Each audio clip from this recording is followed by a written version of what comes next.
Quand il descend, l'atmosphère change. Alléluia. Il y a transfert entre ciel et quand il descend. Quand tu descends, oui, tout s'arrête.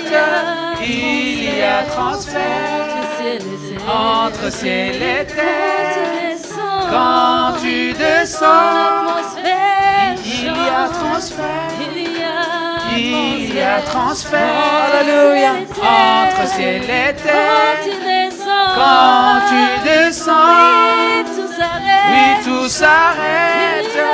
Il y a transfert entre ciel et terre. Quand tu descends, l'atmosphère change. Il y a transfert entre ciel et terre. Oh, hallelujah. Et là, Il est là. le Saint-Esprit est là. Le Saint-Esprit. Le Saint-Esprit est là. Le Saint-Esprit est là. Le Saint-Esprit. Le Saint-Esprit est là. Il est là pour changer. Le Saint-Esprit est là. Le Saint-Esprit. Le Saint-Esprit est là. Il est là. Le Saint-Esprit est là. Les maladies s'enfuient. Alléluia. Les aveugles voient. Les paralytiques Oh, sont de joie. Les stériles enfants, les sourds entendent par sa puissance, par sa puissance. Les maladies s'enfuient, les aveugles voient, les paralytiques sont de joie. Alléluia, alléluia, alléluia. Les stériles enfants, les sourds entendent par sa puissance, par sa puissance. Oh, hallelujah. Le Saint-Esprit est là. Saint-Esprit Le Saint-Esprit est là. Il est là. Le Saint-Esprit est là. Le Saint-Esprit est là. Les maladies s'enfuient. Les paralytiques sont de joie. Les stériles enfants, les sourds entendent par sa puissance, par sa puissance. Les maladies s'enfuient. Les aveugles voient, les paralytiques sont de joie. Les stériles enfants, les sourds entendent par sa puissance, par sa puissance. Le Saint-Esprit est là. Le Saint-Esprit est là. Le Saint-Esprit est là. Le Saint-Esprit est là. Bouge le Saint-Esprit. Le Saint-Esprit est là. Oh, Esprit de Dieu, viens. Le Saint-Esprit est là. Le Saint-Esprit est là. Le Saint-Esprit est là.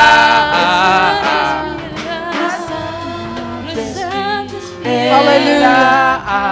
Okawera wima. Le Saint-Esprit Oh, hallelujah. est là. Le Saint-Esprit est là. Le Saint-Esprit est là. Les maladies s'enfuient. Les aveugles voient. Les paralytiques sont de joie.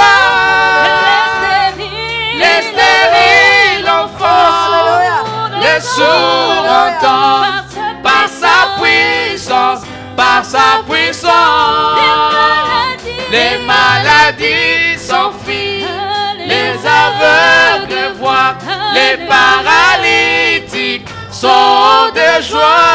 Alléluia, alléluia. Les aveugles entendent, Alléluia. les sourds entendent. Par sa puissance, par sa puissance.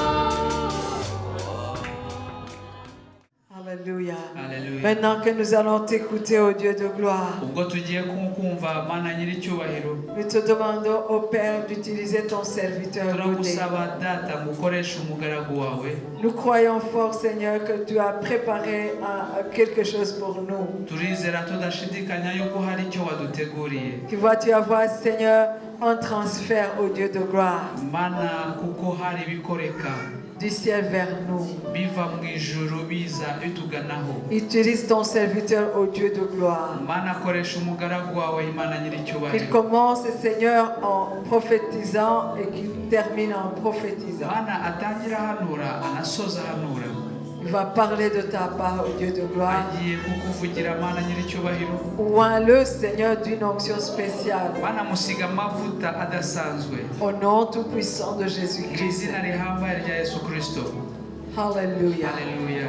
Merci, Seigneur. Urakoze Mwami. Au nom tout-puissant de Mu Jésus-Christ. izina rikomeye rya Yesu Nous Kristo. proclamons la Seigneurie de Jésus-Christ ici. Twatuye ubwami bwa Kristo Yesu ahangaha. Que le Saint-Esprit règne dans cet endroit Umwuka wera araganje aha hantu. et que tout démon s'éloigne au nom tout-puissant de Kandi Jésus-Christ.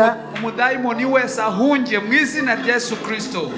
Celui qui vient voler la parole de Dieu dans nos Uza cœurs, uza kwiba ijambo ry'Imana mu mitima yacu.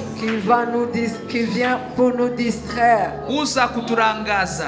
Nous te chassons au nom tout-puissant de Jésus-Christ. Turakwirukanye mu izina rihambaye rya Yesu. Nous proclamons la Seigneurie de Christ dans cet endroit au nom de Jésus-Christ. Turamamaza ubwami bwa Kristo Yesu aha hantu mu izina rya Yesu. Sois avec ton serviteur Mana bana n'umugaragu wawe et sois avec nous kandi ubane natwe au nom de Jésus-Christ. mu izina rya Yesu Kristo. Amen. Amen. Karibu Papa, Bienvenue nous vous papa. invitons, nous vous accueillons au nom de Jésus. Alléluia. Haleluya. Notre Dieu est bon. Imana yacu ni Vraiment, nziza. il est bon. Imana ni nziza. Seigneur, notre Dieu est Dieu Tout-Puissant. Data Imana yacu Nous voulons te rendre gloire. turifuza kandi Nous voulons kugushimira. t'adorer encore ce midi. Tunakuramye kandi kuri Nous uyu voulons munsi. nous exprimer encore devant toi, Seigneur. Turifuza kandi kuza imbere yawe. Parce que c'est toi, éternel, notre Dieu, Kuko ari wowe qui nous a appelés à ton champ. waduhamagaye mu Et tu murima nous wawe. façonnes tel que nous puissions être capables d'apporter ce que tu veux au milieu kandi de ton peuple. ukanaduha n'ubushobozi bwo kugira ngo dushyikirize ubwoko bwawe ibyo wateganije. Je voudrais te confier cet enseignement mwami nkuragije zino nyigisho pour qu'éternel, notre Dieu, kugira ngo mwami tous les commentaires qui peuvent être dits, ibiza kongerwaho byose mais qu'une seule parole reste au milieu de nous. ariko habeho ijambo rimwe riguma. Nous voulons rester en amitié avec toi. turifuza kugumana ubucuti nawe. Nous voulons développer cette amitié avec toi. turifuza kubungabunga ubwo bucuti hamwe nawe. Viens à notre aide, s'il te plaît, Seigneur. wino mwami mwiza. Que ta parole reste au-dedans de nous comme une grande racine ijambo puissante. ryawe rishinga imizi ikomeye cyane muri twe. Alléluia. Dieu, tu es bon au milieu de nous. mana uri mwiza. Que ton esprit nous guide umwuka wawe tuyobore. et que toute la gloire soit rendue à maze toi. icyubahiro cyose kibi cyawe. Au nom de mu Jésus-Christ, izina rya yesu kristo. notre Seigneur umwami wacu et Sauveur. n'umukiza wacu. Amen. amen. Alléluia. Alléluia. Alléluia. Prenons le psaume 25. Le psaume 25, s'il vous plaît. zaburi ya 25. Vous savez, chacun de nous a un psaume qu'il aime beaucoup, buri wese agira zaburi qu'il akunda, chérit beaucoup, asoma qu'il cyane lit régulièrement. kandi imufasha. En ce qui me concerne, c'est le psaume 27. kuri jye ni J'aime 25. beaucoup le psaume 27. 24. Mais nous allons aujourd'hui prendre le psaume 25. ariko uyu munsi turaza gusoma zaburi ya 25 Le verset 14. ku murongo wa 14. C'est un psaume magnifique. ni zaburi nziza cyane. Je me permets de vous donner un devoir quand même pour ces Ariko, vacances. munyemerere mbahe umukoro C'est de lire les 22 versets de ce psaume. n'ugusoma iyo mirongo 22 Mais y'Zaburi. aujourd'hui, nous allons nous attarder au verset 14. Ariko uyu munsi turaza kuganira ku murongo wa 14. Et David dit dans ce psaume, Dawidi aravuga ngo l'amitié de l'Éternel est pour ceux qui le craignent, et son alliance leur donne instruction. ngo ibihishwe by'Uwiteka bihishurirwe abamwubaha azabereke isezerano rye. J'aime aussi lire dans d'autres les psaumes, les psaumes 25, 25 14. verset 14.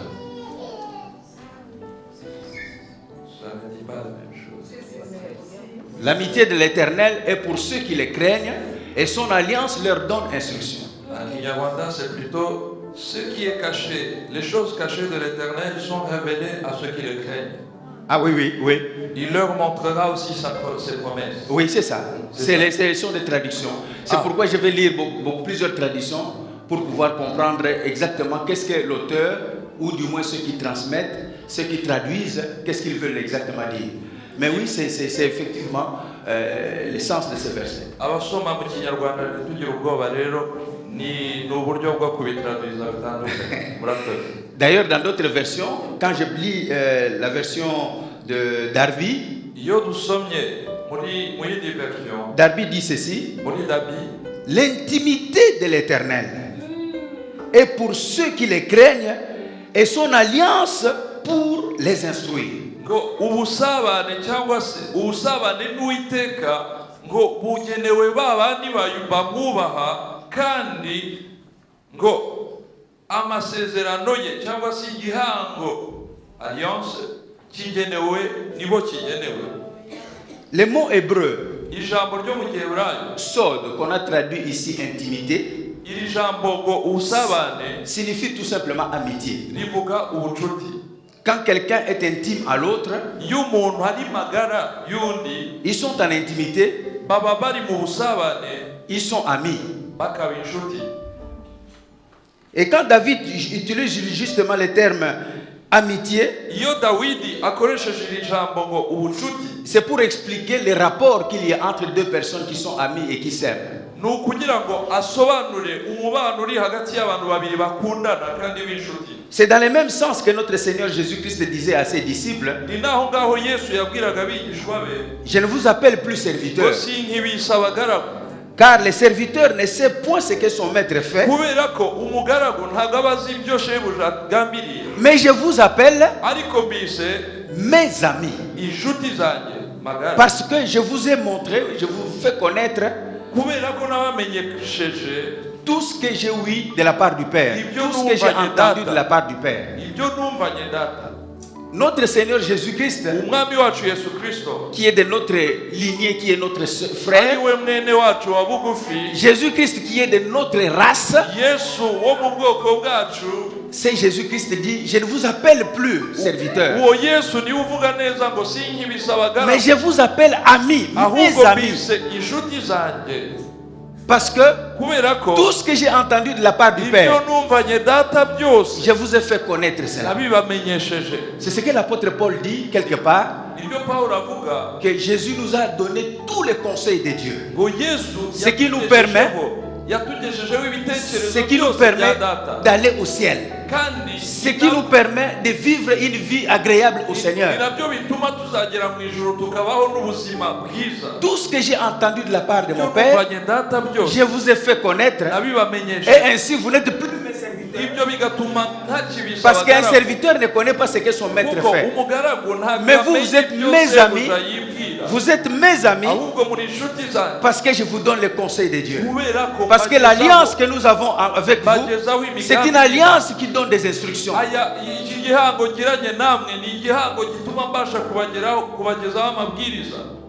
Je ne vous appelle plus serviteur, sinkibisa abagaragu, car le serviteur ne sait point ce que son maître fait, kuko umugaragu mais je vous appelle mes amis. ntabwo aba akimenya imigambi Jésus ya est shebuja, notre ami. ahubwo muri inshuti zanjye. Jésus est notre ami Yesu ni inshuti yacu, parce qu'il nous a fait connaître kubera ko yatumenyesheje ce qu'il a tout entendu de la part du Père et nous allons voir. data byose. Et ça, c'est Jean qui nous le dit dans 15, chapitre 15, verset 15. Kuri 15 umurongo wa 15. Les secrets, Amabanga. encore une fois, ce terme est sorti ici tout à l'heure. Kongere kandi Les tugaruke secrets, kuri c'est iryo l'amitié jambo. avec l'Éternel. Ibanga n'ubucuti n'ubusabane n'Imana. Les communications intimes, Ibiganiro bya bindi by'inshuti magara. les communications secrètes Bya biganiro by'ibanga entre un Dieu créateur hagati y'Imana qui muremyi aime l'homme ndetse n'umuntu tel qu'il est. umuntu uko ameze. Ces communications secrètes Ibyo biganiro se by'ibanga fait dans l'intimité bikorerwa dans mu l'amitié busabane, mu bucuti avec Dieu. hamwe n'Imana. Et cela est possible Ibyo birashoboka. si nous craignons le Seigneur. Ibyo byashoboka gusa nitwubaha Uwiteka. L'amitié de l'Éternel Ubucuti est n'Imana pour ceux qui le craignent. bugenewe ba bandi bayubaha. Le verset 12 et le verset 14, ce sont les versets qui vont dans le même sens. Bijyana mu murongo umwe. Autrement dit, Mu yandi magambo, Dieu ne révèle pas ses pensées Imana ntabwo imenyekanisha ibitekerezo byayo, et ne fait comprendre sa parole qu'à ceux qui sont disposés à s'y soumettre. ahubwo imenyekanisha ijambo ryayo kuri ba bandi babyiteguye kandi biyemeje kuyigandukira. Voilà pourquoi, bien-aimés, dans la chrétienté, il y a beaucoup d'ignorance. Niyo mpamvu mu bukristo harimo ubujiji bwinshi. Il y a souvent des esprits qui sont tortueux, Hari imyuka ibigoramye, qui sont même prêts à accuser Dieu. hari n'imitima iba Tout ça- yiteguye ndetse tout- no ku Tout simplement parce qu'ils ne sont pas amis avec le Seigneur. baba baniteguye. Hari imitima iba yiteguye ndetse no kujya kuburanisha Imana gusa kubera yuko nta bucuti Et si buri tu hagati n'es pas en y'abantu. amitié avec le Seigneur, Kandi iyo hatari ubucuti n'Imana, les instructions de Dieu, amabwiriza y'Imana, les conseils de Dieu, inama z'Imana, les secrets de Dieu, amabanga y'Imana, tu ne peux pas les avoir. ushobora Parce que les instructions, les intimités se passent dans l'amitié. kubera ko ubusabane bubera mu bucuti. Si tu n'es pas ami Niba utari inshuti y'Imana, à un homme riche, niba utari inshuti y'umugabo w'umuherwe, c'est difficile de comprendre comment les riches fonctionnent. biragoye kumenya uburyo ki abakire bakora. Si tu n'es pas ami à Jésus-Christ, Niba utari inshuti ya Yesu, tu ne sauras pas comment le royaume de Dieu fonctionne au milieu des hommes. ntuzigera usobanukirwa uburyo ki ubwami bw'Imana bukora. Voilà pourquoi l'amitié est très importante. Niyo mpamvu ubucuti na Yesu ni ngombwa. Tu ne peux pas laisser Jésus-Christ éloigné de toi, Ntiwareka Yesu ngo mais tu dois être son ami. ahubwo mugomba kwanga Tu dois jouir de l'intimité avec le Seigneur. kugirana nawe ubusabane. Alléluia. Haleluya. C'est pourquoi Niyo mpamvu le titre de cette prédication, umutwe w'inyigisho ayez et développez l'intimité avec le Seigneur. mugire kandi muteze imbere ubucuti bwanyu na Yesu. L'amitié ou le secret de l'Éternel est Ubucuti aho amabanga y'Uwiteka. l'amitié, je répète d'une autre version de Psaume 25, verset 14. Subiyemo mu yandi magambo y'iyo zaburi. L'amitié ou le secret de l'Éternel est pour ceux qui le craignent. Ngo ubucuti cyangwa se amabanga y'Uwiteka agenewe ba bandi bamwubaha. Et la deuxième partie du verset dit, Igice cya kabiri kikavuga et ngo son alliance kandi ngo amasezerano leur donne instruction. Les secrets de l'Éternel, ngo amabanga y'Uwiteka, les secrets de l'Éternel amabanga y'Uwiteka indiquent un entretien familier. aganisha ku biganiro bihoraho hagati y'abantu b'inshuti magara. Familier mais aussi confidentiel. Ni ukuvuga ngo ibiganiro byo kwizerana. Tu dois être familier avec le Seigneur Ni Jésus. ukuvuga ngo ugomba kuba magara ya Yesu. Quand tu es familier avec quelqu'un, Igihe uri inshuti magara y'umuntu, tu es avec lui tout le temps. murahorana. Quand tu es en confidentialité avec quelqu'un, Iyo wihererana n'umuntu, tu ne peux pas te mugirana passer, ibanga. tu ne peux pas te passer à lui parler.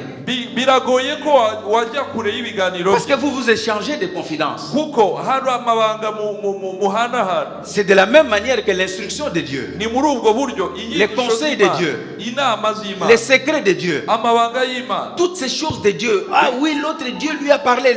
Comment moi Dieu ne me parle pas? Ibyo C'est un byose. problème d'intimité. ukavuga uti kana kuri Imana yamuganirije kuki jye witanganiriza ariko se ubusabane bwawe nayo C'est dans de tels entretiens que l'Éternel donne ses instructions. ni muri ibyo biganiro uko guhura Imana itanga amabwiriza. Ce n'est pas dans des pratiques, ce n'est pas dans des choses à faire. ntabwo Imana ibyo ntabwo Imana ibikorera mu bintu bikorerwa gutya, Mais plutôt c'est dans l'intimité avec le ahubwo Seigneur. ni mu busabane n'Imana. Alléluia. Alléluia. Dans la version parole vivante, muri version ijambo rizima, parole le vivante, verset 14 que nous sommes en train d'étudier est traduit comme ceci. uyu murongo wa 14 L'intimité de l'Éternel est pour ceux qui le craignent, baravuga ngo ubusabane n'Uwiteka bugenewe ba bandi bayubaha, et son alliance est là pour les instruire. kandi amasezerano yayo cyangwa se igihango cye n'abantu kiraho kugira ngo kibafashe. Son alliance est là pour les instruire. kandi n'amasezerano ye ari aho kugira ngo abigishe. Dans le psaume 119, muri zaburi 119, le verset 63, vous savez, le psaume 119, c'est le plus long, et c'est celui qui zaburi parle 119 de la parole de Dieu. ni zaburi ndende cyane. Il est écrit ceci: haranditse ngo je suis l'ami de tous ceux qui te craignent ngo ndi inshuti ya ba bandi bose banyubaha, et de ceux qui gardent tes ordonnances. kandi na ba bandi bagumana amategeko yawe. Voici le psalmiste déclare clairement uyu wanditse zaburi arabivuga mu buryo butaziguye les amis qu'il est en train d'avoir sur la terre, ngo inshuti ari kugira hano ku isi, les amis qu'il veut avoir autour de lui, inshuti yifuza ko yagira hafi ce ye, sont ceux qui craignent ni l'Éternel ba bandi bubaha Uwiteka, et ceux qui gardent ba bandi les commandements de l'Éternel, bagumana les bagungira ordonnances de amategeko l'Éternel. y'Imana. Parce que ce sont ceux qui sont en amitié avec l'Éternel. kubera ko abo ngabo nibo nshuti z'Imana. Si nous sommes en amitié avec l'Éternel, niba turi mu bucuti n'Imana, forcément nous devons être en amitié avec ceux qui sont autour de nous. nta kabuza tuzagirana ubucuti n'abaturi Nous n'avons plus besoin d'être en amitié avec ceux qui ne connaissent pas l'Éternel et qui ne savent pas ce que l'ordonnance de l'Éternel dit. ntituzaba tugikeneye ubucuti bwa ba bandi batazi Imana. Là, je suis en train de réduire votre cercle d'amis. aho niho ndagabanya inshuti zanyu. Il faut avoir un ami avec qui tu peux parler du Seigneur, ugomba kugira qui lui peut te parler du Seigneur. Et ensemble, vous pouvez vivre les instructions de l'Éternel. Vous pouvez vivre l'intimité avec le Seigneur. kugira ngo muhingire ubwo bucuti bwanyu n'Imana. C'est même psaume dans la version de Darby, il est écrit: iyi zaburi muri version ya Darby, je suis le compagnon de tous ceux qui te craignent et de ceux qui gardent tes préceptes. ngo ndi umugenzi wa ba bandi bose bagutinya bakubaha kandi bakagumana amategeko yawe. Et dans la version Martin, muri version ya Martin, je m'accompagne de tous ceux qui te craignent ngo mperekezwa na ba bandi bakubaha et qui gardent tes commandements. kandi bakagumana amategeko yawe. Qui sont tes amis? inshuti Qui zawe sont ni ceux bande? qui t'accompagnent? abo ngabo baguherekeza Qui hose sont ni ceux bande? qui te donnent des conseils? abo ngabo Ce bakugira sont ceux inama qui ni bande? craignent l'Éternel Et ou c'est ce sont ceux qui ne connaissent pas ese l'Éternel? ni abubaha Uwiteka cyangwa se ni abatubaha Uwiteka? Alléluia. Alléluia. Alléluia. Alléluia. Qui t'accompagne? uherekezwa na bande? Qui te donne conseil? ni bande bakugira inama?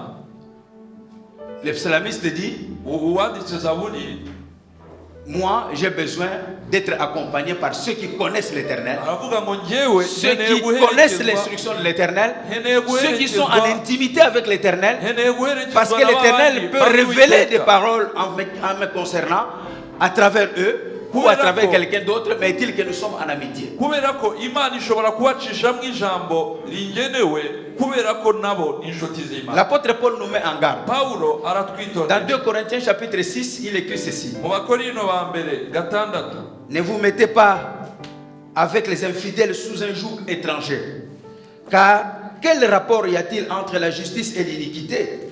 Ou qu'y a-t-il de commun entre la lumière et les ténèbres? Qui t'accompagne? Le verset 14 et 17, jusqu'à 17. Oui, nous allons écouter la version en Kinyarwanda. 2 Corinthiens, chapitre 6. Excusez-moi. 2 Corinthiens, chapitre 6, 14 à 17. à 17. Je vais lire au nom de Jésus. Himwifatanye n'abatizera mudahwanye, mbese gukiranuka no gukiranirwa byafatanya bite? Cyangwa umucyo n'umwijima byabana bite? Kandi Kristo ahuriye he na Beliyali? Cyangwa uwizera n'utizera bafitanye mugabane ki? Mbese urusengero rw'Imana rwahuza rute n'ibishushanyo bisengwa? Ko turi urusengero rw'Imana ihoraho, nk'uko Imana yabivuze iti, nzatura muri bo, ngendere muri bo, nzaba Imana yabo, nabo bazaba ubwoko bwanjye. Nuko muve hagati y'ababana. Alléluia. Alléluia. Alléluia. Imana ishimwe. Dans les Proverbes, Mu migani chapitre 3, verset 32, gatatu mirongo itatu na kabiri, car l'Éternel a en horreur les hommes pervers, mais il est un ami pour les hommes droits. migani gatatu mirongo itatu na kabiri, kuko ikigoryi ari ikizira ku Uwiteka, ariko ibanga rye rimenywa n'abakiranutsi. L'Éternel est en horreur Ngo ikigoryi, avec les hommes pervers, ngo ikigoryi les hommes qui n'ont pas de position, ni ikizira ku Uwiteka, Ki- umuntu utagira igihagararo, qui ne connaissent pas l'Éternel, umuntu utazi Uwiteka, qui croient que eux sont des dieux. wibwira ko we ari Imana. L'Éternel est en horreur à ces gens. Uwiteka ngo aramuzira, Mais l'Éternel ariko Uwiteka est ami ngo ni inshuti de ceux qui sont droits. ya ba bandi b'abakiranutsi. C'est-à-dire que Dieu ne cherche pas le parfait parce que le parfait n'existe pas. C'est quoi être droit?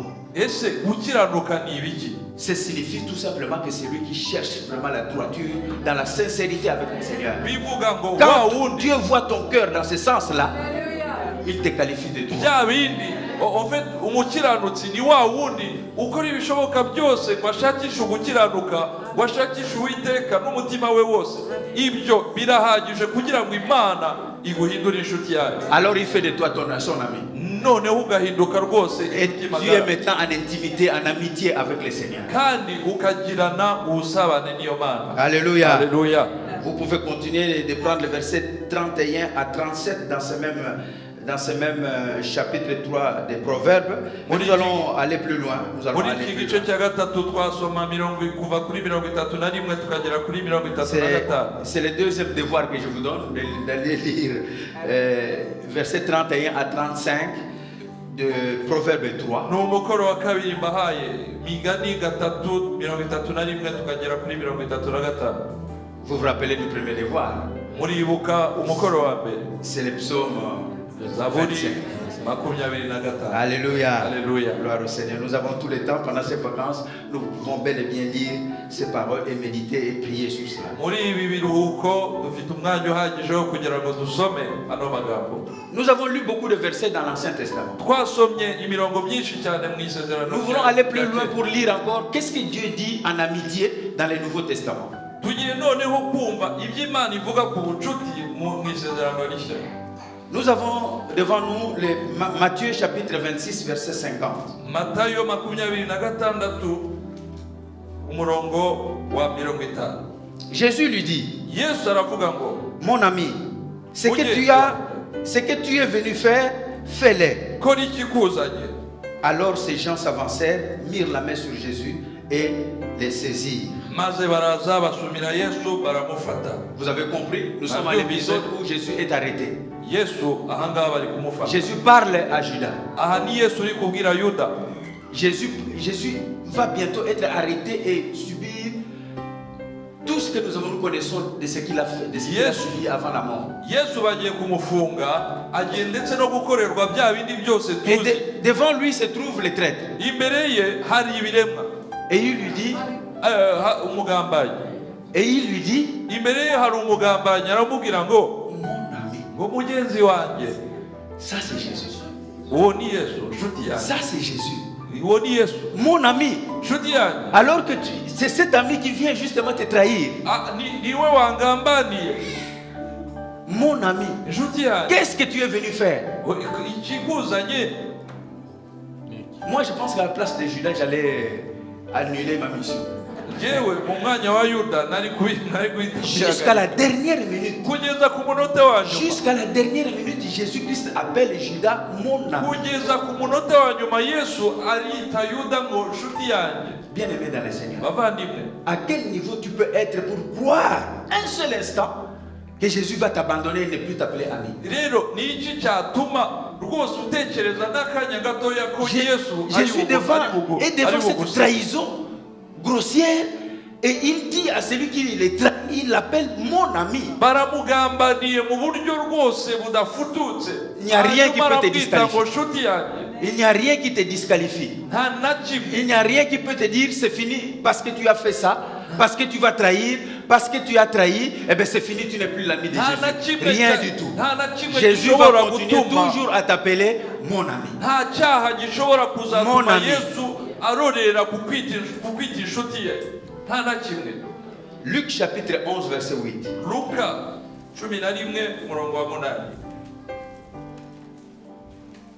Luc chapitre 11 verset 8. 11 umurongo wa 8. Je vous l'ai dit, même s'il ne se levait pas pour le lui donner, parce que c'est son ami, il se lèverait à cause de son importunité et lui donnera ou lui donnerait tout ce dont il a besoin. Ndababwira yuko nubwo atabyukijwe no kuyimuhera ko ari inshuti ye, ariko kuko amutitirije biramubyutsa amuhe ibyo ashaka byose. Vous savez la parabole ici de cet homme qui a reçu les visiteurs à la dernière minute la nuit et il va chez son ami. Uyu mugani murawuzi ni wa mugabo Il frappe à la porte. inshuti ye aje kumusaba. Donne-moi du pain parce que j'ai maintenant des étrangers qui sont arrivés à la maison très tard. Maze inshuti ikaza kumukomangira ngo nk'umugati kuko ngize abashyitsi banunguye kandi. Mon ami, donne-moi du pain parce que j'ai des étrangers à la maison. Inshuti yanjye ngize abashyitsi mbabarira. L'ami de l'intérieur de la maison répond. Noneho nyirinzu. Mes enfants dorment déjà, je ne peux plus ouvrir la porte, c'est fini. Inshuti yanjye abana baryamye mbabarira nafu. Lui à l'extérieur insiste encore. Undi agakomeza. Mais mon ami, Inshuti yanjye kigura. donne-moi du pain parce que j'ai des étrangers à la maison. Umugati ngize abashyitsi batunguranye. Jésus-Christ tire une conclusion importante dans ce Yesu passage. ashoje avuga ngo. Il dit, Aravuga ngo. ce n'est pas à cause justement du fait qu'ils sont amis. D'ailleurs, vous avez compris que il ne lui donnait pas du pain parce qu'ils sont amis. Mwabyumvise ko uyu mugabo ntabwo yari kumuhera umugati gusa kuko ari inshuti. Mais il a ouvert la porte Ariko yakinguye umuryango. seulement parce que l'ami à l'extérieur insistait beaucoup. Byonyine kubera ko iyo nshuti ye yari yatitirije. Il a beaucoup insisté à l'extérieur et enfin l'ami a ouvert. Yamubujije amahoro undi biba ngombwa ko akingura. Nous pouvons être amis à quelqu'un, Dushobora kuba inshuti y'umuntu. mais tout n'est pas garanti. Ariko byose ntabwo tubifite. Ne pensez pas que l'ami va te donner tout ce que tu vas lui Ntukagire ngo inshuti demander. yawe izaguha ibyo ukeneye byose.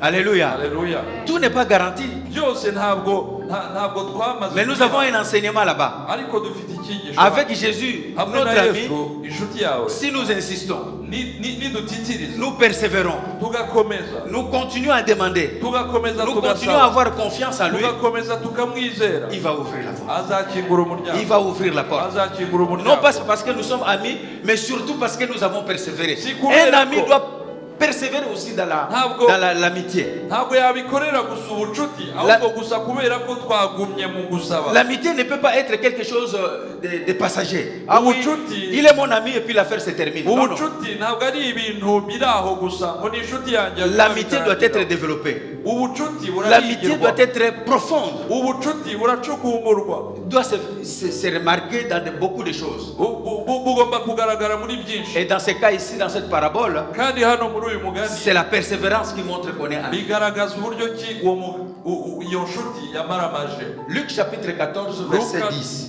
14 umurongo wa 10.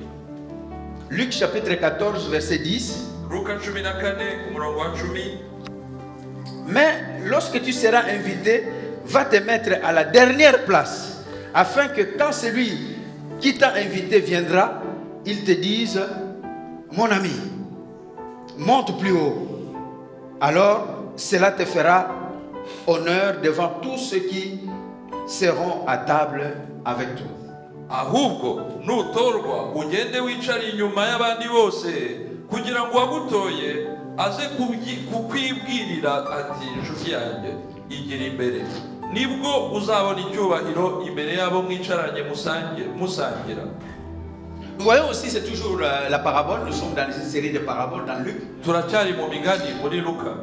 Ici, Jésus-Christ est en train de nous montrer Yesu hari ikintu ari kutwereka qu'il y a un monsieur qui arrive dans une salle de fête ngo hari umuntu winjiye ahaberanye ibirori et qui ne prétend pas être ami, qui ne dit pas aux gens qu'il est ami du responsable de la fête. kandi ntabwira abantu ko ari inshuti ya nyiri ibirori. Invitation à la main, il s'assied à la dernière place. akajya kwiyicarira uwundi mwanya.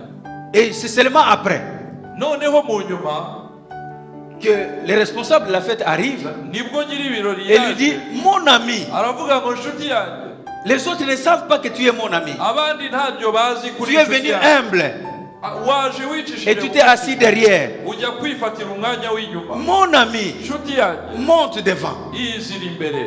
Lorsque tu vas monter devant, niwagera c'est à ce imbere moment-là, icyo gihe il te fera honneur. L'ami ne iyo prend- nshuti izaba iguhesheje icyubahiro. l'ami n'arrache pas l'honneur. iyi nshuti ntabwo L'ami ne provoque pas l'honneur.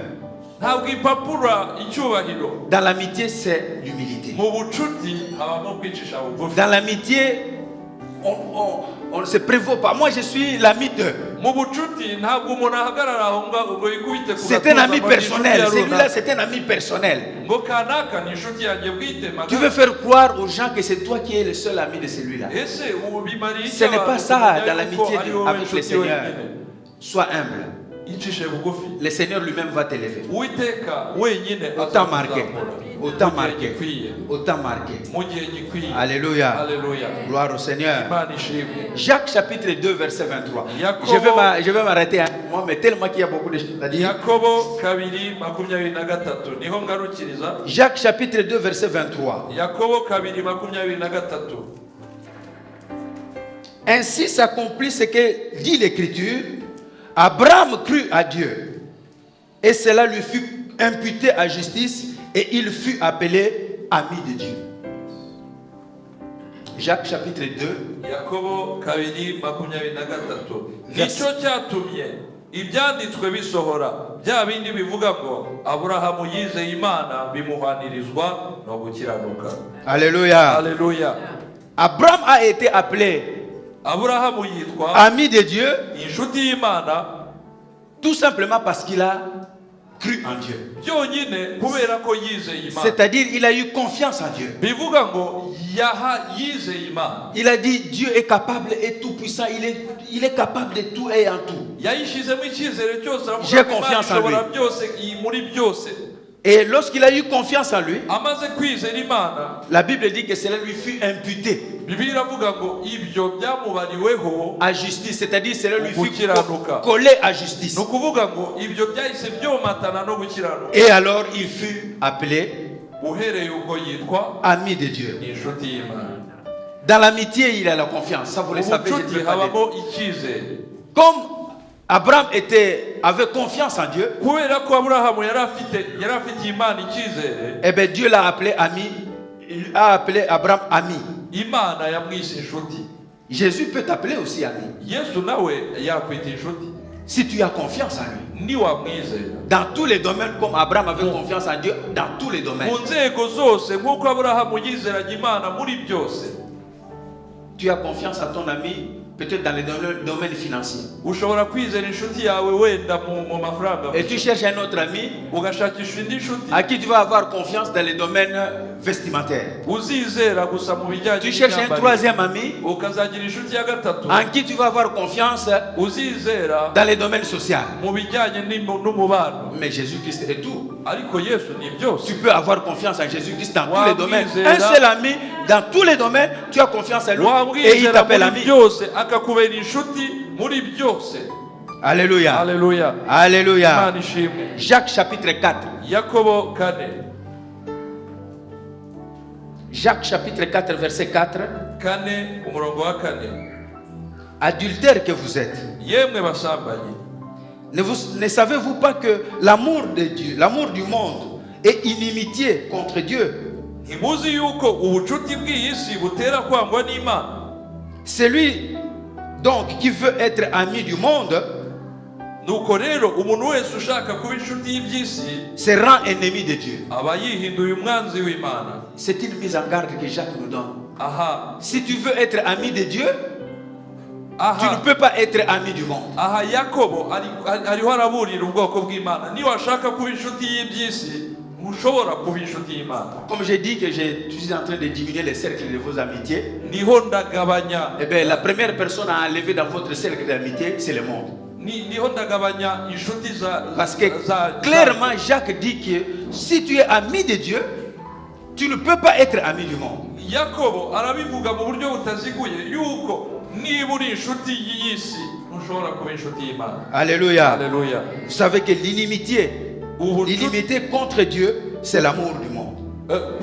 Kwangwa n'Imana no gukunda isi. Celui qui veut être ami du monde, Ushaka kuba inshuti y'iby'isi, tu es content en étant ami du monde, en jouissant des choses du monde, en vivant selon le monde. uzaryoherwa no kubaho no kuvuga no kugenda nk'ab'isi. Mais il faut savoir que la Bible dit que tu te rends ennemi de Dieu. Ariko menya yuko Bibiliya ikwita umwanzi w'Imana. Ce n'est pas Satan qui te rend ennemi de Dieu, Ntabwo ari Satani. mais c'est toi-même qui te rends ennemi de Dieu Si ça- en étant ami du monde. Si Satani ukugize umwanzi w'Imana, ahubwo ni wowe ubwawe uba wihinduye umwanzi w'Imana mu kugirana ubucuti n'isi. Je vais terminer ma longue liste de versets sur Ngiye ami kurangiza en prenant les urutonde derniers rwanjye versets dans rw'imirongo. Proverbes chapitre 17 verset 17. Imigani 17. Proverbes chapitre 17 verset 17. Imigani 17. L'ami aime en tout temps et les meilleurs et les malheurs, et dans les malheurs il se montre un frère. Vous connaissez bien ce verset. Inshuti zikundana ibihe byose kandi umuvandimwe avukira gukura abandi mu makuba. L'ami aime en tout temps. Inshuti zikundana ibihe byose. C'est pourquoi la parfaite amitié que nous pouvons avoir tout le temps, Niyo mpamvu ubucuti twagira c'est Jésus. mu bihe byose ni Yesu. Parce que Jésus-Christ Kuko aime Yesu en tout temps. agukunda mu bihe byose. Parce qu'il est éternel. Kuko Il ne peut n'Uwiteka plus mourir, il ne peut plus à un moment donné ne plus être là. ntagishoboye kandi gupfa nta kizamuhagarika. Vous savez, lorsque Jésus était sur la terre, Yesu akiri mu isi pendant les 3 ans muri de iyo son myaka ministère, muri iyo myaka il était limité par le monde physique. yari afite igihe yahagarikwaga na Quand il était à Jérusalem, akiri Yerusalemu il n'était pas à Béthanie. ntiyabaga i Quand il Betaniya. était à Béthanie, Ari Betaniya il n'était pas à Capernaum. ntabwo yabaga ari i Il était Kaperinawumu. limité à cause justement des conditions physiques qu'il avait adoptées. ubumuntu bwe bwaramuhagarikaga. Mais maintenant qu'il est dans un corps glorieux, Ariko noneho ubu où il ngubu peut se yambaye retrouver à icyubahiro. n'importe quel moment, Ashobora- à n'importe quel lieu. ashobora Mais autant kugutabara. le voir comme ami. Comme Ashobora ça, ku- il aime dans tous les temps. ashobora kugutabara ahariho hose mu bihe ibyo ari byo byose. Alléluia. Haleluya.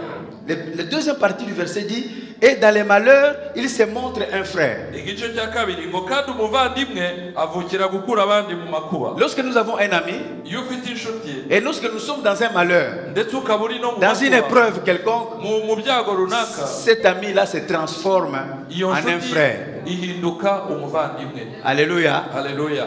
Je viens de passer une longue épreuve de santé. Maze mvuye mu bihe bikomeye by'uburwayi.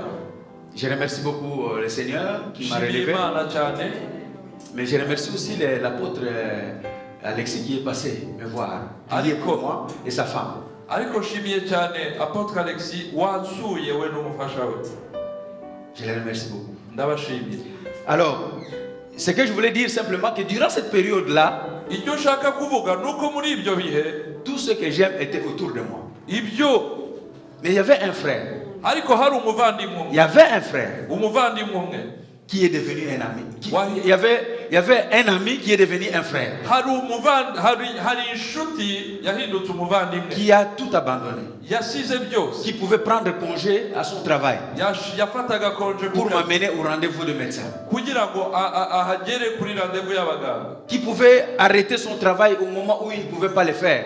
yashoboraga Pour guhagarika être avec akazi moi. ke mu gihe atabishoboraga J'ai kugira ngo réalisé ce verset. aze kunyegera. J'ai réalisé ces versets. Naje gusoma uyu Et dans les murongo. malheurs, Noneho mu byago cet ami-là, iyo nshuti il se transforme en frère. yaje guhinduka umuvandimwe. Alléluia. Haleluya. Tu veux que Jésus-Christ se transforme en frère. Urifuza ko Et si Yesu Jésus-Christ se ahinduka transforme en umuvandimwe frère, wawe, nous sommes alors de même nature avec le Seigneur noneho Jésus. turi kumwe. Alléluia. Haleluya. Vous voyez, notre sœur est allée plus loin, mais moi j'ai commencé dès le début. We Pour yagiye montrer que l'ami, mais il se transforme en frère après. mushiki wacu we yahise agera kure, ariko njyewe nabagendesheje gahoro. Alléluia. Alléluia. Inshuti ihinduka umuvandimwe. Je reviens sur le titre de mon message. Ayez et développez l'amitié avec le Seigneur. Ngarutse ku mutwe w'iki cyigisho, La mugire première- kandi mubagarire ubucuti bwanyu na Yesu. En première chose, ce que nous devons savoir, Icya mbere tugomba kumenya, en Christ, muri tous Kristo nous devenons amis de Dieu. twese turi inshuti z'Imana. Ah, je vais choquer certaines personnes. En Christ, Muri Kristo tous nous devenons twese duhinduka amis de Dieu. inshuti z'Imana. Si tu n'es pas encore ami de Dieu, Niba utaraba inshuti y'Imana, personne ne te condamne. ntawe uzagutera ibuye. Parce que nous avons aussi été loin d'être amis de Dieu avant. kuko twese twigeze kuba kure cyane y'ubucuti n'Imana kera. En Christ, nous devenons tous amis de Dieu. Muri Kristo duhinduka twese inshuti z'Imana. Le problème de dire je suis ami de Dieu ou je ne suis pas ami de Dieu, en fait, cela se base sur le fait si on est en Christ ou on n'est pas en Christ. Ikibazo cyo kumenya ngo ese ndi inshuti y'Imana cyangwa se sindiyo, ibyo ni ikibazo kivuka iyo utari muri Kristo cyangwa se uri muri Kristo. En Christ, ça c'est la doctrine de Paul. Muri Kristo iyo ni inyigisho za Pawulo. Quand l'apôtre Paul nous explique l'évangile, Iyo Pawulo ari gusobanura ibyanditse, il nous dit ubutumwa que bwiza, tout se résume aravuga ngo byose bikubiye à être en Christ. mu kuba muri Kristo. Vous voyez, que quelquefois, chez nous, souvent en Afrique, on le fait. Nabibonye muri Afurika, On taille un arbre et igiti puis baragica, il y a un terme botanique. On greffe, voilà. On greffe un arbre sur l'autre. maze Ou icyo giti une branche. bakajya kugitera mu kindi. on greffe une branche sur un arbre. Ikibabi cy'igiti runaka bakajya kugitera mu kindi Cette giti. branche devient une partie intégrante de cet arbre. Noneho icyo kibabi kigahinduka kimwe mu bigize icyo giti nyine. Cette branche commence à être nourrie par la sève de cet arbre-là. Noneho iryo shami rikazagaburirwa n'amazi atemba muri icyo giti. L'apôtre Paul dit que nous étions des branches, ou nous sommes des branches sauvages. Pawulo aravuga ngo twebwe twari amashami yo mu ishyamba, Mais en Christ, ariko muri Kristo, mais en Christ, ariko muri Kristo, en Christ, muri Kristo, Dieu nous a greffés. Imana yafashe ya mashami y'ishyamba iyatera muri Kristo. Et quand nous sommes greffés, Noneho kubera ko nous twatewe devenons muri une plante, Kristo, nous devenons une plante, oui, intégrante noneho dans cette plante de Dieu. twahindutse igiti kimwe na Kristo. C'est pourquoi nous sommes de la même nature que Niyo Christ. mpamvu turi bene Nous wabo sommes de la même race que Christ. turabo mu nzu Parce ya que nous Kristo, sommes greffés en Christ. kubera ko twatewe muri Kristo. Et c'est ça ce que l'apôtre Paul nous enseigne. Tout doit être défini en Christ. Ibyo nibyo Pawulo agerageza gusobanura iyo avuga ngo muri Kristo. Et si nous sommes en Christ, Niba rero turi muri Kristo, nous devenons amis de Dieu. duhinduka inshuti z'Imana. Haleluya. Dans Actes chapitre 10, Ibyakozwe n'intumwa igice cya 10. verset 34, Actes 10, 34, Ibyakozwe n'intumwa igice cya 10:34. alors Pierre, ouvrant la bouche, et dit, en vérité, je reconnais que l'Éternel ne fait point exception de personne, mais dans toute nation, celui qui le craint et qui pratique la justice, lui est agréable. Petero aterura amagambo ati ni ukuri menye yuko Imana itarobanura ku butoni, ahubwo mu mahanga yose uyubaha agakora ibyo gukiranuka iramwemerera. J'aime beaucoup l'histoire de l'apôtre Pierre. Nkunda cyane amateka ya Petero. Ça, il est devant, dans la maison de Corneille, vous le savez. Aha, ari Acte mu nzu ya 10. Cornelio. Lui qui ne pouvait pas aller chez les païens. Ntago yashoboraga gukandagiza ikirenge mu rugo rw'abapagani. Lorsque Dieu lui parle à travers la nappe, Imana Qui est arrivé 3 fois. yamuhagira iryo yerekwa et qu'il obéit à la voix du Seigneur et qu'il marche vers la maison de Corneille, akumva ijwi ry'Imana rimubwira ngo jya Il fait- gana mu nzu ya Cornelio. il fait cette déclaration. Noneho avuza aya magambo. En vérité, je reconnais que Dieu ne fait point exception de personne. Ngo mu C'est-à-dire, by'ukuri sobanukiwe ko Imana itagira irobanura ku c'est-à-dire le butoni. message du Seigneur. Ni ukuvuga ngo ubutumwa Le bw'Imana, message de l'évangile n'est plus un message des Juifs. ubutumwa ni ukuvuga ngo ivanjiri ntabwo ikiri iy'abayuda gusa. C'est terrible parce qu'il fallait longtemps pour que l'apôtre Pierre comprenne ça.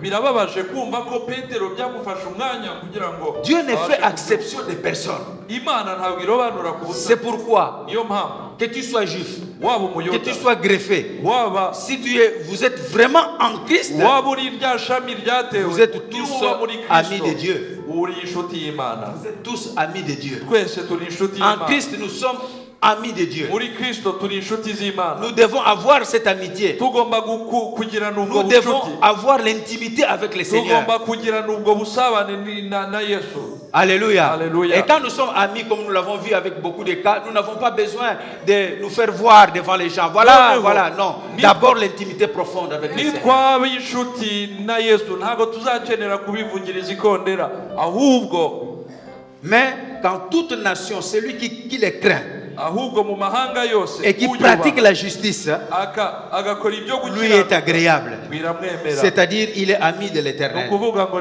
ahinduka inshuti y'Imana. Première chose, en Christ, tous nous sommes amis de Dieu. Icya mbere muri Kristo twese turi Voilà inshuti pourquoi z'Imana. lorsque nous sommes là, nous disons que nous sommes amis de Dieu. Niyo mpamvu uko turi hano Et si nous ne sommes pas encore, nous n'avons pas encore une conviction profonde que nous sommes twavuga amis de tuti turi Dieu. inshuti z'Imana. Niba Personne ne vous accuse.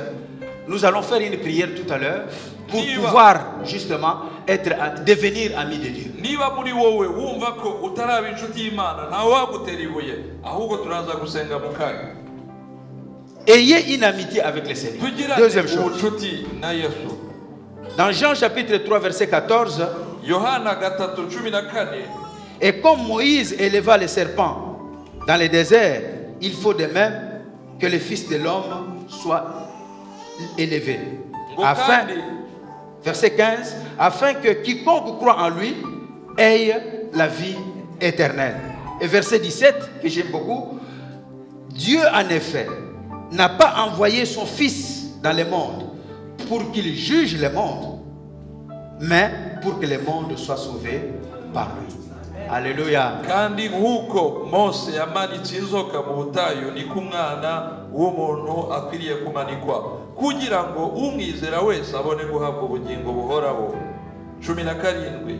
Kuko Imana itatumye umwana wayo mu isi gucira abari mu isi ho iteka, ahubwo yabikoreye kugira ngo abari mu isi bakizwe nawe. Alléluia. Dieu n'a pas envoyé le Fils de Dieu sur la terre pour juger le monde. Imana ntabwo yatumye umwana wayo gucira abari mu Jésus isi n'est pas venu pour iteka. commencer à juger. Ah non, toi tu ne peux pas, toi tu ne peux pas, toi tu ne peux pas. Et d'ailleurs, s'il dit toi tu ne peux pas, eh bien c'est tous les 7 milliards que nous sommes, personne ne peut. Yesu ntabwo yaje kuvuga ngo wowe ntushoboye, wowe ntushoboye. Ari bibaye ibyo, miliyari zingahe ziri hano ku isi nta n'umwe. Mais Dieu a envoyé son Fils sur la terre pour que nous soyons sauvés. Ariko Imana yohereje umwana wayo ku isi kugira ngo twese dukizwe. Le but de Jésus sur la terre, Gahunda ya c'est Yesu pour que nous soyons sauvés. Il n'y a pas un autre but. ni ukugira ngo dukizwe. C'est pourquoi nous devons être son ami pour qu'il nous sauve. Niyo mpamvu dukeneye kuba inshuti ze. Mais à tous ceux qui l'ont reçu Ngo ariko ngo abamwizeye bose, et à ceux qui croient en son nom, abamwakiriye il leur a donné le pouvoir de devenir enfants de Dieu. yabahaye imbaraga, Non ububasha pas bwo selon la guhinduka volonté de abana l'homme, b'Imana. mais c'est selon la volonté de Dieu. abatarabyawe Donc, n'umubiri ahubwo si nous n'ubushake devenons bw'Imana. enfants de Dieu, Niduhinduka ce n'est abana pas à b'Imana. cause des hommes, Ntabwo mais ari c'est kubera parce que abantu. Dieu Ahubwo nous a ni kubera aimés Imana. et il continue à nous aimer et il fait de nous justement nuko Imana ses amis. yadukunze kandi ikaba igikomeje kudukunda ikaduhindura inshuti ze. Bien aimé, vous savez, une amitié se crée, Ubucuti bw'ibanga elle naît buvuka, et il faut la développer, la faire croître. buravuka ariko tugomba kubuteza imbere. De la même manière, Muri ubwo buryo si nous devenons enfants de Dieu parce que nous croyons en Jésus-Christ nituba abana b'Imana kuko twizeye Yesu et que nous l'avons reçu comme Seigneur et tukaba Sauveur, twaramwakiriye nk'umwami n'umukiza, nous avons créé une amitié avec lui. twamaze kurema ubwo bucuti. Cette amitié est née, Ubwo bucuti burahari mais il faut justement faire croître cette amitié. ariko ubwo bucuti bugomba Il faut gukura. justement développer cette amitié. Tugomba kubuteza imbere. Alléluia. Haleluya. Dans Ephésiens chapitre 2 verset 13, il est écrit: Abefeso 2:13. mais maintenant, en Jésus-Christ, vous qui étiez jadis éloignés, vous avez été rapprochés par le sang de Christ.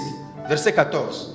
Car il est notre paix, lui qui des deux en a fait qu'un et qui a renversé les murs de séparation, les murs d'inimitié. Abefeso 3:13. Nicyo gituma mbinginga ngo mudacogozwa n'amakuba yanjye yo ku bwanyu kuko ariyo cyubahiro cyanyu. Nicyo gituma mfukamira data wa twese. Abefeso Ephésiens chapitre 2 verset 13-14. 3:13. 2. Ephésiens 2. Ah. 2:13. Je m'excuse. Ariko none kuko muri Kristo Yesu mwebwe abari kure kera mwigijwe hafi n'amaraso ya Kristo, uwo niwe mahoro yacu kuko yahinduye twebwe ababiri kuba umwe akuyeho ubwanzi, aribwo rusika rwari hagati yacu rutugabanya. Il a brisé les murs de séparation. Nous étions deux, maintenant nous devenons un en Christ. Alléluia. Nous sommes tous maintenant amis de Dieu. Ubu noneho twese turi inshuti z'Imana. Et le verset 16, il conclut, il dit: et de les réconcilier l'un et l'autre en un seul corps avec Dieu par la croix, en détruisant par elle l'inimitié, pour placer finalement l'amitié justement. Quand il détruit l'inimitié, il place l'amitié. 16 asoza avuga ngo kandi ngo bombi abagira umubiri umwe abungishe n'Imana umusaraba awicishije bwa bwanzi kugira ngo ashyireho bwa bucuti. Amen. Alléluia. Alléluia. Amen. Alléluia. Alléluia. Comme nous sommes en train de parler de développer de l'amitié, développer notre amitié avec le Seigneur, Kubera ko turi kuganira ku bijyanye no guteza imbere ubucuti bwacu na Yesu, je voudrais donner rapidement 5 conseils bibliques. nifuzaga gutanga inama nkeya. 5 conseils bibliques justement pour développer notre amitié avec le Ni Seigneur. inama iri muri Bibiliya kugira ngo duteze imbere ubucuti bwacu. Premier conseil, Inama ya mbere, imprégnez-vous et remplissez-vous de la parole de Dieu. twiyuzuze kandi twiyuzuze ijambo ry'Imana. Imprégnez-vous et remplissez-vous de la parole de Dieu. Twinjire ducengere, tureke ijambo ry'Imana riducengere kandi ritwuzure, Parce que Dieu parle au travers de sa parole. kuko Imana ivugira mu ijambo ryayo. Il te parlera au travers de sa parole. Izakuganiriza biciye mu ijambo ryayo. Vous savez que Dieu n'utilise pas la parole qui est dans les versets. Imana, Tu as la Bible entre les mains. Tu as la Bible entre les mains. Il y a des versets bibliques, n'est-ce pas? ufite Dieu Bibiliya mu n'utilise ntoki, pas ces ari versets-là imirongo. pour te bénir. Imana ikoresha iyo mirongo kugira ngo iguhe umugisha. Vous voulez savoir comment, quel verset Dieu utilise justement pour pouvoir vous bénir? Eh bien, Ugomba kumenya rero umurongo Imana yakoresha kugira ngo iguhe umugisha. Dieu utilise les versets bibliques qui se trouvent dans votre cœur. Imana C'est-à-dire vous avez fait un effort pour ahubwo ramener ça dans votre cœur et Dieu va maintenant l'utiliser pour vous bénir. ahubwo Imana ntabwo ikoresha imirongo twasomye gusa, ahubwo Imana ikoresha imirongo twateretse mu mitima yacu. Amen. Alléluia. Alléluia. Ce n'est pas à faire une lecture aride comme ça, comme un journal. ntabwo ari ugusoma nk'usoma ikinyamateka. La Bible, c'est pas le métro. Bibiliya ntabwo ari journal metro. La Bible, c'est pas le soir. Bibiliya ntabwo ari C'est la parole de Dieu. ntabwo ari inkuru, ahubwo ni ijambo ry'Imana. Nous devons l'étudier. Tugomba kuryiga, Nous devons avaler. tugomba Nous kurimira, devons prendre la parole de Dieu comme Dieu est en train de nous parler. tugomba kurifata nk'uko Imana irifata. Dans le psaume 119, Zaburi verset 13, il est 119. écrit, je lis rapidement. De mes lèvres, j'énumère toutes tes sentences de la bouche. Je me réjouis en suivant tes préceptes comme si je possédais tous les trésors. Je médite tes ordonnances. J'ai tes sentiers sous mes yeux et je fais mes délices de tes statuts et je n'oublie point ta parole. Zaburi Psaume 119, 119. versets 13, 14, 15 et 16. Iminwa yanjye yatekerereje abantu amateka y'akanwa kawe yose, njya nishimira inzira y'ibyo wahamije ngo nyihwanye n'ubutunzi bwose. Nzibwira amategeko wigishije kandi nzita ku nzira zawe. Nzishimira amategeko wandikishije, sinzibagirwa ijambo ryawe. Alléluia. Alléluia. Alléluia. Deuxième secret biblique. Ibanga rya Pour kabiri, pouvoir croître notre amitié kugira ngo avec le uteze Seigneur, imbere ubucuti bwawe n'Imana, parlez régulièrement à votre ami. kuganiriza buri gihe inshuti yawe. Je ne vois pas quelqu'un qui a un ami avec qui il ne parle pas. Simbona umuntu waba afite inshuti ataganira. Parlez régulièrement avec votre Muhore ami. muganira Dans tous les temps, mu bihe byose, dans toutes les circonstances. mu bihe byose. Parlez-lui. Vous n'avez pas besoin d'ouvrir la bouche. Ganiriza inshuti yawe, Vous n'avez ntukeneye pas besoin de guhugura crier umunwa, nécessairement. ntukeneye Mais du fond de votre cœur, puisqu'il est présent, mu mutima puisqu'il est wawe, là, puisqu'il est glorieux, kubera ko vous pouvez lui parler ushobora kuyiganiriza mu mutima wawe régulièrement. kuko iri aho. Dans Exode 33, verset 11, il est Mu écrit ceci. Kuva 33, L'Éternel parlait à Moïse face à face comme un homme parle à son ami. batubwira ko Mose yaganirizwaga n'Uwiteka imbona nkubone. L'Éternel parlait à Moïse avec Moïse face à face W'Imana yaganirizaga Mose comme imbona on parle nkubone. avec. Donc quand la Bible fait une comparaison ici, Iyo Bibiliya ça signifie ikora- que les hommes ici sur la terre se parlent entre amis. iyo Bibiliya igereranya ni ukuvuga Face à ngo abantu face. hano ku isi baganira babonana. On ne parle pas à l'autre lorsqu'il est éloigné. Ntawuganiriza undi iyo Non, ari kure c'est cyane. face à face. Oya ni imbona nkubone. Mais c'est le bon moment aussi de parler face à face à l'Éternel. Nicyo gihe cyiza cyo Parce que kuganiriza c'est ton Imana ami. imbona nkubone, Parce que c'est ton ami. kuko ari inshuti yawe. Et puis le verset qui suit, ou la partie B du verset, puis Moïse retourna au camp, mais son jeune serviteur Josué, fils de Nun, ne sortait pas du milieu de la tente. J'ai mis ce verset, cette partie du verset spécialement pour dire que lorsque Josué a été choisi, pourquoi Josué a été choisi comme le remplaçant de Moïse? Mwibwira ko Yoshua yatoranijwe nk'usimbura Mose gute? Kubera iki? Alléluia. Alléluia. Josué ne sortait jamais de la tente. Il était toujours serviteur de Moïse, mais toujours dans la tente. Yoshua yari umugaragu wa Mose ariko agahora mu ihema. Il n'a pas été choisi comme pour succéder à Moïse parce qu'il était un bon explorateur. Ntabwo yatoranijwe gusimbura Mose Sinon- kubera ko yari umuntu w'umukozi cyane. Sinon Dieu allait choisir Caleb aussi. Ari ibyo Imana yari no guhitamo Mais Caleb. pourquoi Josué? Ariko se kubera iki Yoshua? Ces versets et tant d'autres versets sur la vie de Josué nous expliquent. Uyu murongo C'était un n'imirongo homme yose. humble, un homme qui restait toujours dans la tente. Pourquoi il restait dans la tente? Parce que lorsque Moïse parle avec Dieu face à face comme un ami, et quand il rentre dans la tente, qu'est-ce qu'il fait? Il raconte tout à Josué. Ibyanditse Il explique à bigaragaza Josué ko ce que Dieu a dit. Il explique à Josué ce que Dieu a dit. Josué, entre-temps, est en train d'avaler, d'imprégner, comme nous l'avons dit au premier secret. Il est en train d'imprégner de la parole de Dieu. Il connaît Dieu. Davantage, il connaît Dieu. Il connaît de Dieu. Dieu dit, celui-là. Puisqu'il connaît ma parole, c'est celui-là que je vais élever à la place de ibyanditse Dieu. bigaragaza ko Yosuwa yari umugabo wicishaga bugufi kubera ko yahoraga mu ihema Mose yaganirizaga Uwiteka, ibyo Mose yaganirije Uwiteka agahindukira Yosuwa akamutekerereza ibyo Imana yavuze. Igihe kigeze Imana iravuga ngo sinzajya ahandi, n'uyu nguyu nzatoranya. Les psaumes, les Proverbes 12, verset 26, les justes montrent à son ami la bonne voie. Les justes montrent à son ami la bonne voie. Mais la voie des méchants les égare. Imigani 12:26 umukiranutsi ayobora umuturanyi we ariko inzira y'abanyabyaha irayobya.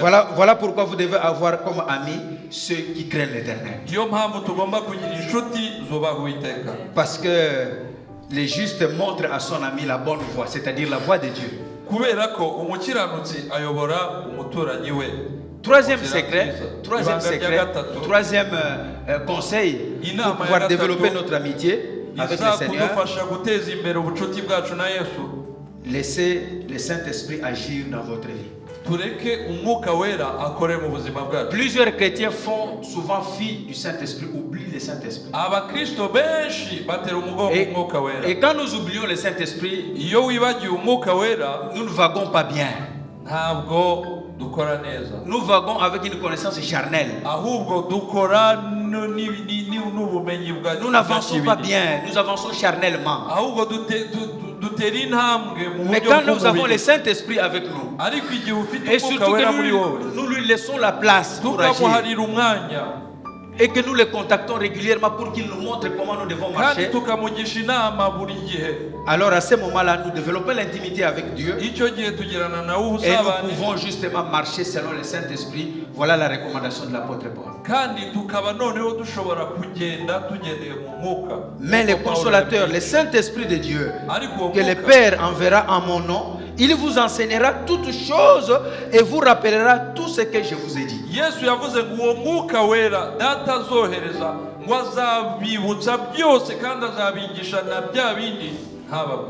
Alléluia. Quatrième conseil, mettez en place des habitudes et des disciplines spirituelles.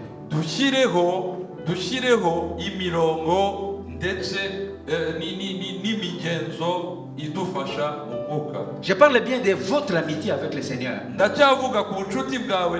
Je ne parle pas de l'amitié de la paroisse ou de l'église tout entière avec le Seigneur. Il y a des habitudes spirituelles qui se font dans l'église. Journée de jeûne et prière. Journée de jeûne et prière. Nous avons des temps de veillée de prière, des cultes de vendredi, des cultes de dimanche. Toutes ces pratiques-là sont de bonnes pratiques. Mais ces pratiques-là concernent le corps. Mais je ne suis pas venu vous parler du corps. Je suis venu vous parler à vous personnellement, vous demandant de développer votre intimité avec le Seigneur. Et les habitudes et les disciplines dont je suis en train de parler, les disciplines et les habitudes spirituelles dont je parle, c'est à vous à les faire, à les mettre en place. Ça n'a rien à voir avec les pasteurs. Ces habitudes-là, ces disciplines spirituelles, c'est à vous à les mettre en place et à obéir à cela. Vos jeûnes et prières, vos temps de communication avec le Seigneur, vos lectures et études bibliques, ça c'est à vous personnellement. Il ne s'agit pas de la communauté, il s'agit de vous personnellement. Ainsi, vous pouvez développer votre amitié avec le Seigneur. Alléluia. Cinquième et dernier conseil que je donne pour développer notre amitié avec le Seigneur, orientez-vous. Vous devez vous orienter. Vous devez orienter vos pensées. Vous devez orienter votre louange. Vous devez orienter votre reconnaissance à Dieu tout seul. Vous devez orienter vos services à l'Éternel et pour l'Éternel seul. kwerekeza umurimo ukorera Imana ukawerekeza ku Uwiteka kandi Uwiteka wenyine. Orientez-vous. C'est-à-dire, faites tout pour la gloire de Dieu. Ni ukuvuga ngo ibyo twakora byose bikorwe byerekezwa ku cyubahiro cy'Uwiteka wenyine. Pensez tout pour la gloire de Dieu. Byose tubitekereze ku bw'icyubahiro cy'Uwiteka. Parlez pour la gloire de Dieu. Ibyo tuvuga byose tubivuge ku bw'icyubahiro cy'Uwiteka. Agissez pour la gloire de Ibyo Dieu. dukora byose bibe ku bw'icyubahiro cy'Uwiteka. Orientez-vous. Dufate icyerekezo. Ayez une amitié Tugirane avec Jésus na Yesu et développez votre amitié avec le Seigneur. maze duteze imbere ubucuti bwacu n'Imana. Alléluia. Haleluya. Vous vous rappelez, j'ai donné le premier conseil. Inama ya mbere, Le buffet vous attend. C'est-à-dire, ça c'est le premier conseil, le buffet vous attend. Mangez sans modération. ni ukuvuga ngo C'est la parole ifunguro riradutegereje, dufungure ntacyo dusize inyuma. Deuxièmement, parlez régulièrement à votre ami. Icya kabiri, kuganiriza inshuti yacu cyane. Troisièmement, laissez le Saint-Esprit agir dans votre vie. Kureka umwuka wera agakora mu buzima bwacu. Quatrièmement, mettez en place les disciplines spirituelles. Gushyiraho vous imigenzo personnellement. n'imyitozo yo mu mwuka umuntu ku giti cye. Cinquièmement, orientez-vous. Icya gatanu, kugira aho Orientez vos pensées, gufata vos icyerekezo, louanges. guhitamo icyerekezo, Orientez votre cy'ibitekerezo reconnaissance à l'Éternel. cyo guhimbaza Faites les services pour l'Éternel. by'amashimwe, Travaillez cyo gukora byose ku Des Uwiteka, mieux en mieux pour iby'Uwiteka. l'Éternel, car votre salaire est sûrement accordé par l'Éternel. C'est lui dont les héros ici byose sont des tubikore niveaux très bas. byose tubikore tugerekeza ku Uwiteka, Les kuko salaires. igihembo Le salaire de Dieu est igihembo des n'Imana niveaux spirituels. izakiduha kandi Les iduha héros ibihembo sont byo des mu niveaux rwego très bas. rw'umwuka. Alléluia. Alléluia. Alléluia. Alléluia. Prions le Seigneur. Reka dusenge. Alléluia. Seigneur notre Dieu, notre Père, Data turagushima, nous avons été à ton écoute, Seigneur. twakumvise, Tu nous as parlé depuis vendredi watuganirije uhereye kwa sur ce gatanu, problème de pouvoir garder l'intimité avec toi. utubwiriza kugumana ubusabane nawe. C'est vrai, Éternel, nous avons lu beaucoup de versets. Nibyo koko Mana, twasomye byinshi, Nous en avons aussi oublié. hari n'imirongo twibagiwe, Mais ce que nous voulons, Seigneur, ariko icyo twifuza que ta parole demeure dans notre vie. nuko ijambo ryawe Ce que nous ryatugumamo. voulons, Seigneur, Data, c'est de te parler régulièrement. turifuza Ce que kukuganiriza nous voulons, ubutitsa, Seigneur, c'est que le Saint-Esprit puisse agir en nous. umwuka wera adukoremo. Nous voulons, Seigneur notre Dieu, Turifuza mettre des pratiques spirituelles de notre gushyiraho propre vie. imigenzo yo mu mwuka. Nous voulons, Seigneur, que tu nous orientes, ô notre Dieu, Turifuza ko watuyobora pour que ukaduha toute la gloire ibyerekezo, revienne à toi et à toi seul. kugira ngo ibyo dukora byose bibi byawe byerekezwe kuri wowe ukaba Alléluia. wenyine. Gloire au Seigneur. Seigneur notre Dieu, Data, quand tu as donné ta parole umaze gutanga et tu l'as ijambo ryawe, confirmé, nous savons que tu avais un message pour quelqu'un parmi nous aussi. Mwami, bitwemeza yuko hari ubutumwa wari ufitiye umuntu Nous runaka. avons dit que nous devons avoir d'abord Wavuze l'amitié wavuze avec ko toi. mbere na mbere tugomba kugirana ubucuti nawe. Mais si parmi nous il y a quelqu'un qui n'a pas encore eu une amitié avec le Seigneur, Niba muri twebwe hari umuntu utari wagirana ubwo parce bucuti qu'il y a nawe. deux parties dans ce titre, ayez et ensuite développer. Kuko muri uyu mutwe w'iri jambo hari Si parmi nous il y a quelqu'un qui n'a pas encore l'amitié avec le Seigneur, kugira ndetse no guteza imbere qui n'a pas umubano encore n'Imana. eu l'amitié avec le Seigneur, Niba nta bucuti wari wakagiranye tous n'Imana, nous étions comme ça. Il y a plus de 30 ans, moi j'étais aussi sans amis. Je n'avais jamais eu l'amitié avec le Seigneur. hashize imyaka Mais il y avait des gens autour de moi. mbere y'imyaka mirongo Dieu a envoyé pour m'aider. nta bucuti nari mfitanye n'Imana. S'il y a parmi nous quelqu'un Niba hari umuntu muri twebwe qui veut maintenant commencer une nouvelle amitié avec le Seigneur, wifuza gutangira ubundi bucuti n'Imana, c'est une amitié qui commence, qui naît, ubucuti qui buvutse se crée. bugiye kuremeka. Alors si tu es là, niba uhari nous pouvons prier ensemble dushobora gusenga pour que tu commences cette amitié avec le Seigneur. kugira ngo ubashe gutangirana Tu n'Imana commences cette ubwo amitié bucuti. avec le Seigneur. Tangire ubu bucuti Et n'Imana ensuite, tu vas les développer. noneho ibizakurikira Tu ne peux pas développer quelque chose que tu n'as pas. ntiwateza imbere icyo udafite Tu ne peux pas avancer dans quelque chose que tu n'as pas. ntiwajya imbere mu bintu Il faut udafite commencer d'abord à avoir l'amitié avec le Seigneur. banza ugire mbere yo guteza imbere. Alléluia. Haleluya. Gloire au Seigneur. Imana ishimwe.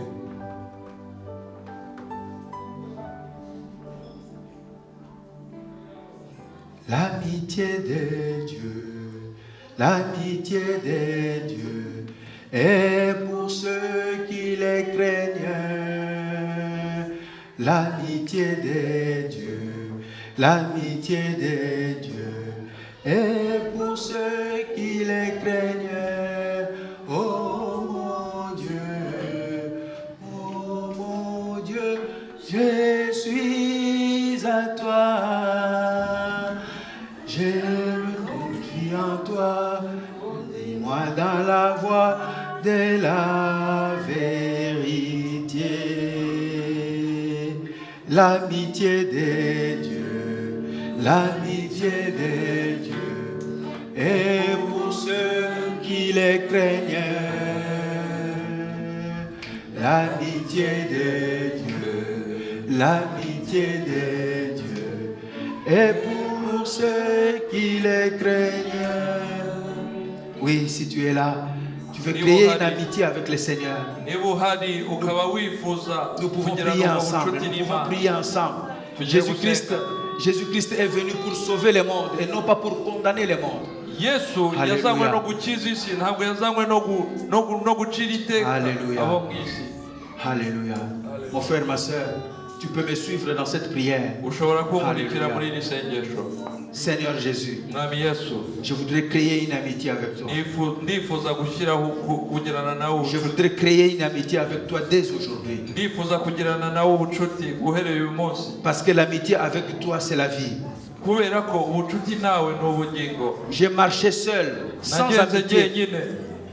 J'ai marché seul, sans amis. Nagenze njyenyine nta nshuti. Mais je vais trouver en toi mon ami fidèle. Ariko ndifuza kukubonamo inshuti. Parce que tu es capable de devenir frère en temps de détresse. Kubera ko ari wowe wenyine wambera umuvandimwe mu bihe by'amakuba. Sois mon ami Jésus.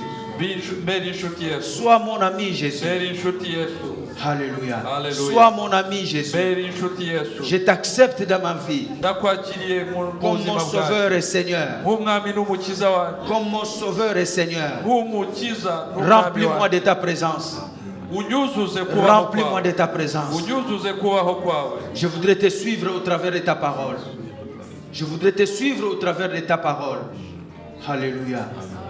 Je voudrais te suivre au travers de ta parole, Seigneur. Merci, Seigneur. Merci de faire de moi ton enfant. Parce que je t'accueille aujourd'hui comme ami. Comme ami. Et tu m'appelles mon ami. Alléluia. Alléluia. Alléluia. Alléluia. Gloire au Seigneur. Nous allons prier pour la deuxième partie de notre étude. Développer l'amitié avec le Seigneur. Plusieurs chrétiens marchent en inimitié avec le Seigneur. Ils ne sont pas amis avec le Seigneur. Mais voilà une occasion qui nous est donnée aujourd'hui de pouvoir pousser notre amitié avec le Seigneur d'une façon sincère. Et nous allons demander au Seigneur, nous allons vraiment prier pour demander au Seigneur pour développer cette amitié avec le Seigneur. Seigneur Jésus, ta parole est un buffet. Apprends-moi à le manger sans modération. Parce que ta parole me sauve. Ta parole me pousse en amitié avec toi. Apprends-moi, Seigneur notre Dieu, à te parler régulièrement. Lorsque je te parle, tu me parles. Lorsque je te parle, tu me parles. iyo nkuganirije ukanganiriza Comme Moïse devant toi. nk'uko Mose nawe Quand je te parle, tu me parles. mwami unganirize nanjye C'est dans cette nkuganirize. amitié-là que j'ai l'instruction. ubwo bucuti bwawe C'est nibwo dans cette mwanamo. amitié-là que j'ai l'instruction, Seigneur. mwami ni muri ubwo bucuti Je mbona voudrais avancer inyigisho. avec toi, s'il te plaît, Seigneur. Je voudrais avancer avec toi. ndifuza gutera imbere nawe Je laisse le Saint-Esprit agir dans ma vie. ndashaka kureka umwuka wera ngo Qu'il akore soit mu libre buzima maintenant. bwanjye. Qu'il soit libre maintenant. yisanzure Cher Saint-Esprit, agis. umwuka wera akora Fonctionne maintenant dans ma vie. kora mu buzima bwanjye Amène-moi dans l'amitié. unjyane muri ubwo bucuti Et conduis-moi dans le développement. kandi unyobore de cette mu amitié. kubuteza imbere Cher Saint-Esprit, umwuka wera je te laisse toute la place murekeye umwanya pour wose que tu puisses agir dans ma vie. kugira ngo ubashe gukora mu buzima Alléluia. Alléluia. Alléluia. Alléluia. Seigneur, je vais Amen. lire ta parole. mwami ndifuza gusoma Je vais ijambo prier. ryawe ndifuza gusenga Je vais étudier la parole. ndifuza kwiga Je ijambo vais ryawe. avancer avec toi. ndifuza Je veux kujya avancer imbere avec muri wowe. toi.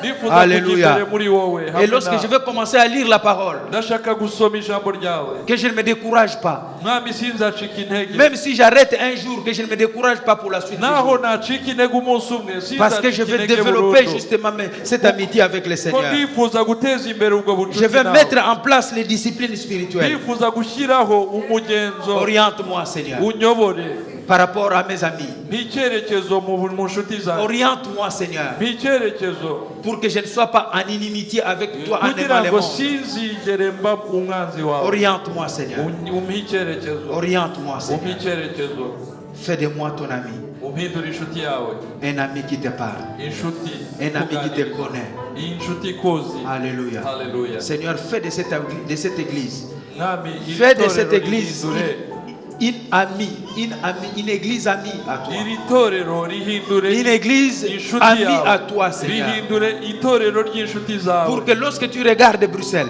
kugira ngo iyo niwareba que tu yose vois que ton ami les racheté se ujye trouve ici. umenya uti inshuti zanjye ziri aho Alléluia. Alléluia. Seigneur notre Dieu, merci ndagushimiye pour tout ce que tu feras. gushimiye ibyo Nous ukora avons foi à ta parole qui dit que tu feras au-delà de ce que nous avons demandé. twizeye ijambo ryawe rivuga ko uzakora ibirenze ibyo twasabye Tu feras au-delà de ce que nous pensons. ngo uzakora ibirenze ibyo dutekereza Alléluia. Alléluia. Que toute la gloire te revienne. icyubahiro cyose Au nom kibijya de yesu Jésus-Christ, amen notre roi et notre Seigneur. mwami n'umukiza wacu Amen. amen Soyez bénis. Alléluia. Gloire au Seigneur.